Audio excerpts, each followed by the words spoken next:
What went into the effort for this to be approved for COVID-19, and was that holdup political in nature? Well, I think that there might have been a holdup, but we broke the logjam over the last week, to be honest. I think that there are people in the FDA and actually in your larger department that can see things being held up and wouldn't mind so much. It's my opinion, a very strong opinion, and that's for political reasons. This has nothing to do with politics. This has to do with life and death. So we are being very strong, and we are being very forthright, and we have got some incredible answers, and we're not going to let them be held up because every day is lives. So plasma is the liquid portion of the blood. That liquid portion contains the natural immunity that someone develops in response to an infection, in this case, COVID-19. And that liquid portion can be extracted, and for many years, as the President and Secretary Azar said, has been given to patients with infectious diseases for more than 100 years. So there was a really good rationale for why this might work. And in fact, as was mentioned, in early April, an expanded access program was started at the Mayo Clinic with the support of the federal government under President Trump's leadership. And that has gone on for the last 4 months. More than 90,000, close to 100,000 Americans have enrolled in this program, and over 70,000 have received treatment. This is one of the largest expanded access programs in the history of FDA, so a very successful approach. But before I discuss a very historic breakthrough in our fight against the China virus, I'd like to provide an update on the recent wildfires in California and the storms in the Gulf of Mexico. Yesterday, I approved a major disaster declaration for California. Spoke to Governor Newsom as they battle two of the worst wildfires in the history of their state. That continues. The federal government has already deployed over 26,000 first responders and personnel to battle the wildfires. We're working very closely with the governor and very closely with a lot of great state representatives and local representatives, and we'll take care of the situation. But we have 26,000 first responders already. Our hearts go out to the thousands of families who have lost their homes as we grieve for the families of 2 first responders and 5 residents who have tragically lost their lives. It's been a very horrific fire, one of the biggest we've ever seen. My administration is also closely monitoring Hurricane Marco and Tropical Storm Laura, which are coming in rapidly. Hurricane Marco is expected to make landfall in Louisiana tomorrow, and Tropical Storm Laura is expected to hit Louisiana 2 days later. This is somewhat unprecedented, the scope of the storms and also the fact that they come so quickly after one another. Both storms have the potential of gathering strength before they make landfall and could cause significant damage across the Gulf Coast and also in Puerto Rico. We have everybody stationed and ready to go in Puerto Rico and the Gulf Coast, and we have tremendous people. We have FEMA is lined up, and we have the Coast Guard ready. The Coast Guard has done a fantastic job. They do such good work, and we want to thank our great Coast Guard. I'm asking all Americans in the storm's path to follow the instructions of your state and local governments very closely. And I've approved emergency declarations for Puerto Rico and for Louisiana. FEMA is mobilized on the ground and is ready to help. They will be in there very quickly, very, very quickly. And I spoke to Governor John Bell Edwards also of Louisiana, and I've informed him, and at his request also, a major disaster declaration is signed and ready to go. We have everybody ready in Puerto Rico, the Gulf Coast, Louisiana, and also on the forest fires in California. So we have a great team. Unfortunately, we have some very, very powerful natural disasters. On the therapeutics front, this is what I've been looking to do for a long time. This is a great thing. Today, I'm pleased to make a truly historic announcement in our battle against the China virus that will save countless lives. The FDA has issued an emergency use authorization, and that's such a powerful term, emergency use authorization for a treatment known as convalescent plasma. This is a powerful therapy that transfuses very, very strong antibodies from the blood of recovered patients to help treat patients battling a current infection. It's had an incredible rate of success. Today's action will dramatically expand access to this treatment. And I want to thank Dr. Hahn and Secretary Azar. I want to thank the FDA, all of the people that have been working very hard on this. It showed tremendous potential.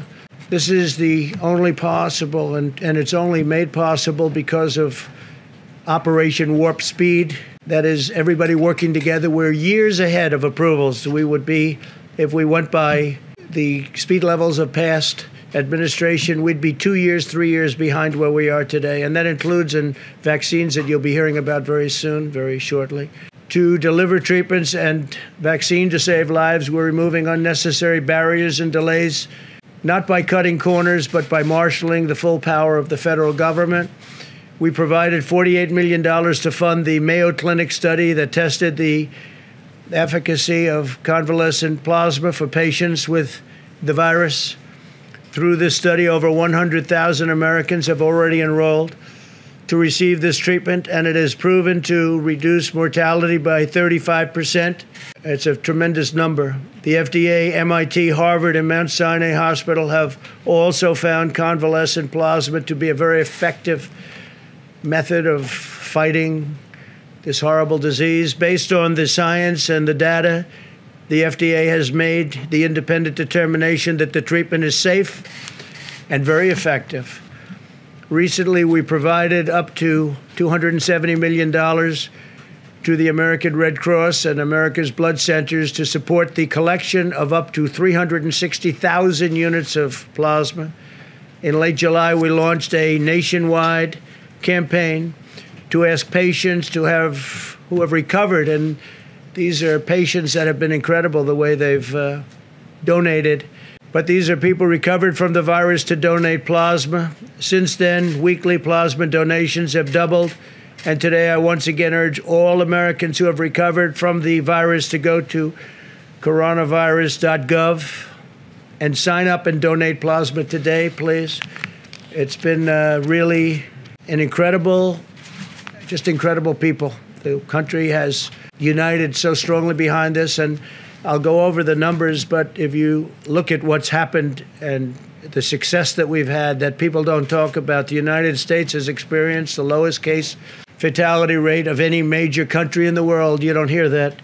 The European Union's case fatality rate is estimated to be 3 times higher than that in the United States. Europe has seen 33% more fatalities compared to a typical non-pandemic year than the United States. And I just want to ask two of our people that have done such a fantastic job, Alex Azar and Stephen Hahn, to say a few words. And Stephen, I want to thank you because the FDA really stepped up, and especially over the last few days in getting this done. The results have been incredible. And I think you'll see the results even go up very substantially. So we appreciate it. And maybe I'll ask Alex to go first and then Stephen. Thank you very much, Alex. Well, thank you very much, Mr. President. Thanks for the bold leadership that allowed us to deliver this very happy news today.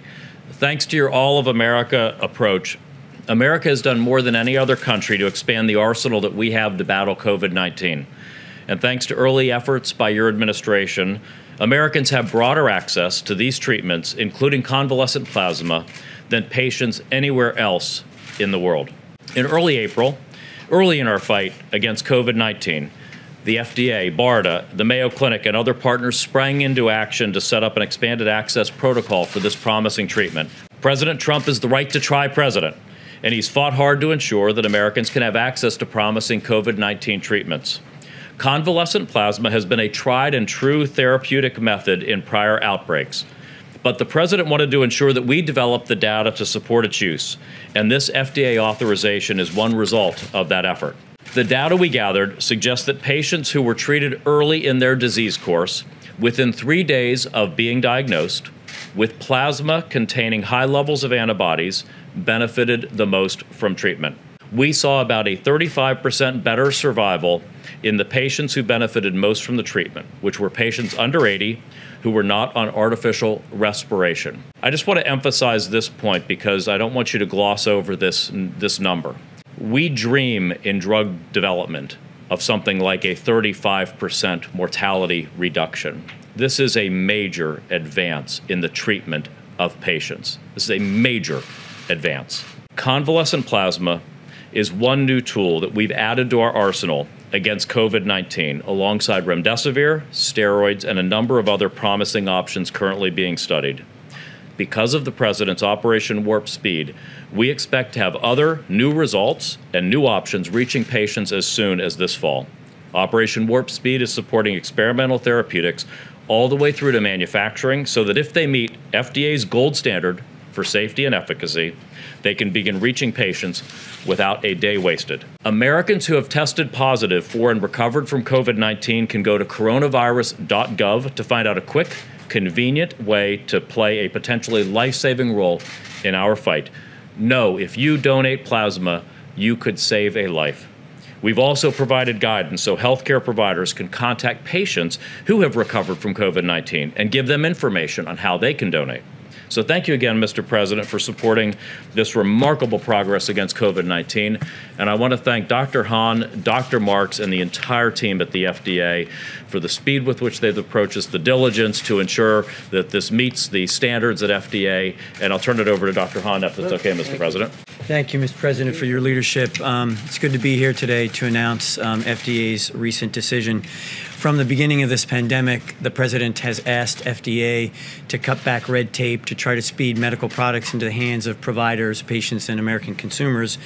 And I just want to echo the President's thanks to the more than 17,000 men and women who work at FDA. They have worked day and night to, in fact, do that. So plasma is the liquid portion of the blood. That liquid portion contains the natural immunity that someone develops in response to an infection, in this case COVID-19. And that liquid portion can be extracted, and for many years, as the President and Secretary Azar said, has been given to patients with infectious diseases for more than 100 years. So there was a really good rationale for why this might work. And in fact, as was mentioned, in early April, an expanded access program was started at the Mayo Clinic with the support of the federal government under President Trump's leadership. And that has gone on for the last 4 months. More than 90,000, close to 100,000 Americans have enrolled in this program, and over 70,000 have received treatment. This is one of the largest expanded access programs in the history of FDA, so a very successful approach to evaluating how convalescent plasma would work. So in the independent judgment of experts and expert scientists at FDA who have reviewed the totality of data, not just the data from this expanded access program, but more than a dozen published studies, as well as the historical experience associated with this, those scientists have concluded that COVID-19 convalescent plasma is safe and shows promising efficacy, thereby meeting the criteria for an emergency use authorization. In the optimal treatment, the optimal patients, as described by Secretary Azar, treated with convalescent plasma at the highest titers, there was a 35% improvement in survival, which is a significant clinical benefit. Now, we're waiting for more data. We're going to continue to gather data, but this clearly meets the criteria that we've established for emergency use authorization, and we're very pleased with these results. So let me just put this in perspective. Many of you know I was a cancer doctor before I became FDA commissioner, and a 35% improvement in survival is a pretty substantial clinical benefit. What that means is, if the data continue to pan out, 100 people who are sick with COVID-19, 35 would have been saved because of the administration of plasma. We've seen a great deal of demand for this from doctors around the country, and what this EUA emergency use authorization today does, it allows us to continue that and meet the demand. And again, I want to echo the President's and the Secretary's ask of the American people: if you've recovered from COVID-19, please donate. It could save a life. And Mr. President, thank you again. Thank you very much, Mr. President. Thank you, Mr. President. I want to first ask you about the COVID-19 drugs that are in phase 3. Are they going to be available to the American population? You and I talked previously about this idea of right to try. Right. Can we assure the American people that if it's being studied and it's in phase 3, you have that right? You know, it's a great question, and I'm not sure a lot of people have been thinking about right to try. We're all waiting for the final answer. And maybe I could ask Stephen, but I would say that right to try is exactly if somebody is virtually terminal, in other words, they're not going to make it, and if we have these incredible therapies and drugs that are happening, Alex, I think it's a very interesting question. I congratulate you for that question because I think we're all waiting for that exact final endpoint. What about that, Stephen? We have all of these seemingly great answers that are ready to come out, but because of the process it takes, can we use some of this early under right to try, please? So it's a really good question. And of course, it all depends on the clinical circumstances and what a doctor and a patient together decide with respect to the administration of any agent. But if you think about what happened with convalescent plasma and the expanded access program, this is exactly what happened. This program, so we have ongoing clinical trials that are randomized between placebo or an inactive substance and the convalescent plasma. While that was going on, we knew that there was great demand from patients and doctors. The expanded access program is a way of actually doing that and fits perfectly with what the president just said about allowing people to be able to use something that we have now determined to be very safe. I think that's something we have to really consider very strongly. Yes, sir. I think it's fantastic. You should get credit for that. Thank you, Mr. President. Thank you. That's very good. Mr. President. Please go back. OAN. Thank you, Mr. President. Convalescent plasma as a treatment has been around for nearly 100 years. You mentioned Operation Warp Speed, which enabled this process to move along a lot faster. What went into the effort for this to be approved for COVID-19, and was that holdup political in nature? Well, I think that there might have been a holdup, but we broke the logjam over the last week, to be honest. I think that there are people in the FDA and actually in your larger department that can see things being held up and wouldn't mind so much. It's my opinion, a very strong opinion, and that's for political reasons. This has nothing to do with politics. This has to do with life and death. So we are being very strong and we are being very forthright, and we have got some incredible answers, and we're not going to let them be held up because every day is lives, and we're not going to let that happen. Okay? Very good. Thank you. Please go ahead. Mr. President, in announcing this today, you said that the FDA has made the independent determination that the treatment is safe and very effective. Yet Dr. Hahn just said it was showing promising efficacy. So which of the two is correct? Well, I think I'll let Dr. Hahn answer that question. So under our legal authority for emergency use authorization, this is not the same as an approval, but it's an authorization and allows us to expand the access to this. And our data, we know we're going to continue to collect data. We knew that for all of our emergency use authorizations. So for example, remdesivir, which was approved or authorized on May 1st, we're still collecting data, and we will continue to do that with plasma as well. So it's the nuances of the language around the authorization that we use and the legal aspects to it. It's a promising treatment. It's not, you couldn't say it's very effective just yet. So I would say that if you're one of those 35 out of 100 people who these data suggest or show survive as a result of it, this is pretty significant for that person and their family. Okay. This is a very big day. It's a day we've been looking forward to. Thank you very much. Great question. Was there pressure on you, Dr. Hahn?